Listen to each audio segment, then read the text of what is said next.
जय माताजी मित्रों, આપણે આજ ફોટો ઝૂલતો હોય તેવો સ્ટેટસ બનાવવાના છે લાઇટ મોશન એપમાંથી।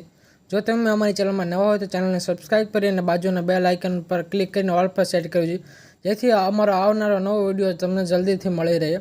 અને જો તમને ટેલિગ્રામમાં અમને જોઈન ન કરો તો ટેલિગ્રામમાં જોઈન કરી લેવા અને ઇન્સ્ટાગ્રામમાં ફોલો કરી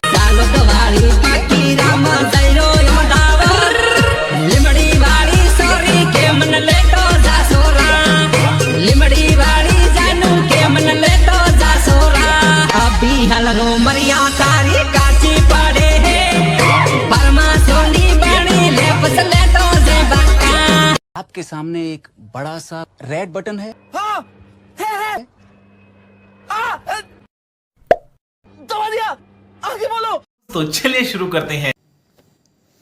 ऑल मटीरियल તમને નીચે ડિસ્ક્રિપ્શનમાં આપેલ છે, તો તેમાં બીટમાર્ક પ્રોજેક્ટ આપે તો સૌપ્રથમ આપણે બીટમાર્ક પ્રોજેક્ટ ઓપન કરી લેવાનો રહેશે। તેને ઓપન કરીને પ્લસમાં જવાનું, મીડિયામાં જવાનું અને આ ફોટો આપણે લઈ લેવાનો। ફોટા પર ક્લિક કરી 3 ડોટમાં જતું રહેવાનું। 3 ડોટમાં જઈ તેને ફિલ કમ્પોઝિંગ એરિયા કહી લેવાનો। ત્યારબાદ તેને લાસ્ટ સુધી લંબાવવાનો રહેશે। ફોટા પર ક્લિક કરી ઇફેક્ટમાં જવાનું, એડ ઇફેક્ટમાં જવાનું, બ્લરમાં જતું રહેવાનું। બ્લરમાં જ લઈને 3જા નંબરનું બ્લર સિલેક્ટ કરી લેવાનું, તેનું સ્ટાન્ડર્ડ સેટિંગ કરી નાખવાનું, તેને 925 રાખી દેવાનું। તેમાં પ્લસ પર જઈ મીડિયા પર જઈ એક ફોટો આપણે સિલેક્ટ કરી લેવાનો।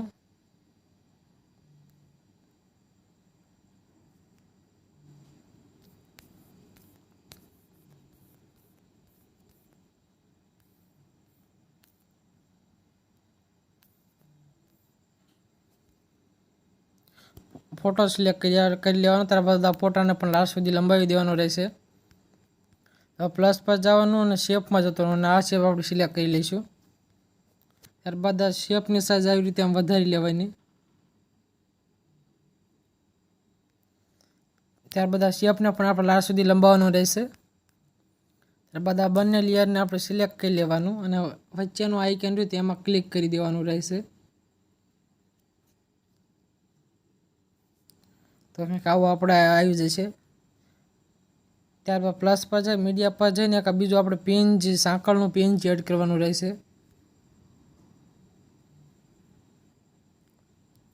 ત્યારબાદ મૂવ એન્ડ ટ્રાન્ઝેક્શનમાં જતું રહેવાનું અને બીજા ઓપ્શનને સિલેક્ટ કરી લેવાનું અને તેને -90 ડિગ્રી કરી લઈશું। ત્યારબાદ આવી રીતે ઉપર સેટ કરી દેવાનું।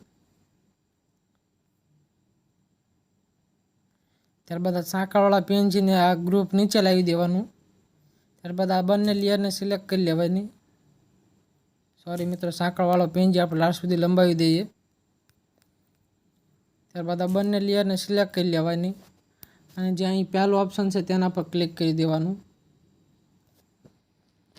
અને આવો આપણો ગ્રુપ બની જશે। પર આ ગ્રુપ પર જઈ ઇફેક્ટમાં જતું રહેવાનું, એડ ઇફેક્ટમાં જઈ અને મૂવ એન્ડ ટ્રાન્ઝેક્શનમાં જતું રહેવાનું। એમાં સ્વિંગવાળી ઇફેક્ટ આપણે સિલેક્ટ કરી લેવાની। ત્યારે ફ્રીક્વન્સી રહી તે આપણે 15 રાખી દઈશું।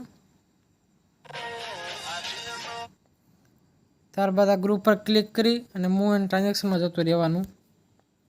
ત્યારબાદ આ ઓપ્શન પર એકવાર ફરી ક્લિક કરવાનું। ત્યારબાદ અહીં એક બ્લેક ડોટ આવી જાય છે, તે ડોટને આવી રીતે આપણે ઉપર કરી લેવાનો રહેશે। તો કાંઈક આવી રીતે આપણો ફોટો ફરશે। ત્યારબાદ પાછા ગ્રુપ પર ક્લિક કરી બોર્ડર અને શેડોમાં જવાનું, તેમાં જઈને નીચલો શેડો આપણે સિલેક્ટ કરી લેવાનો। અહીં ઓન કરી અહીં બ્લેક છે ત્યાં વ્હાઇટ સિલેક્ટ કરી અને આની સાઇઝ આપણે 20 કરી લઈશું। તો મિત્રો હવે આપણે એક વિડીયો ઇમ્પોર્ટ કરવાનો રહેશે, તો મીડિયામાં જઈને આ વિડીયો આપણે લઈ લેવાનો। ત્યારબાદ આ વિડીયો પર ક્લિક કરી ઇફેક્ટમાં જવાનું, એડ ઇફેક્ટમાં જવાનું અને ક્રોમા કી કરીને ઇફેક્ટ છે તે સિલેક્ટ કરી લેવાની। એનું સ્ટાન્ડર્ડ સેટિંગ કરીને જ્યાં લીલો કલર છે ત્યાં આપણે બ્લેક કલર કરી દઈશું। તો કંઈક આવી રીતે આપણી ઇફેક્ટવાળો વિડીયો લાગી ગયો છે। તો હવે આપણે તેને બોર્ડર એક એડ કરી દઈએ। તો મીડિયામાં જઈને આપણે બોર્ડર સિલેક્ટ કરી લેવી। તો બોર્ડર સિલેક્ટ કરી લેવાની અને બોર્ડરને પણ આપણે લાસ્ટ સુધી લંબાવી દઈશું। ત્યારબાદ અહીં સેટિંગવાળા પડખ્યાના આઇકન પર જઈને એક્સપોર્ટ કરી લઈએ વિડીયો.